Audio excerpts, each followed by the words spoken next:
राम्रो शिक्षा, रोजगारी र उज्जवल भविष्यको सपना बोकेर जापान आउने नेपालीको सङ्ख्या बढिरहेको बेला नेपाली समुदायसँग सम्बन्धित गम्भीर तथ्याङ्क सार्वजनिक भएको छ। परराष्ट्र मन्त्रालयका अनुसार पछिल्लो करिब 10 महिनाको अवधिमा जापानमा 72 जना नेपालीको मृत्यु भएको छ।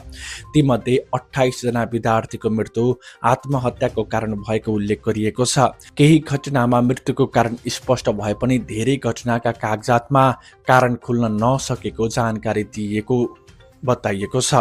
एनआरएनए जापानका प्रतिनिधिका अनुसार जापानमा अध्ययनका लागि आउने केही नेपाली विद्यार्थीले उच्च ब्याजदरमा लिएको ऋण, महँगो भाडा दर, दैनिक जीवनयापन खर्च, कलेज तथा विद्यालयको शुल्क र सीमित काम गर्ने समयका कारण आर्थिक तथा मानसिक दबाव सामना गर्नुपर्ने अवस्था रहेको बताएका छन्।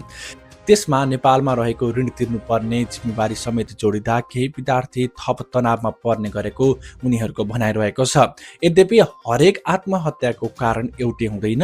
व्यक्तिगत, पारिवारिक, आर्थिक, सामाजिक तथा मानसिक अवस्था लगायतका विभिन्न कारणले यस्ता घटना हुन सक्ने भएकाले सबै घटनालाई एउटै कारणसँग जोडेर हेर्न नमिल्ने विज्ञहरूको धारणा रहेको छ।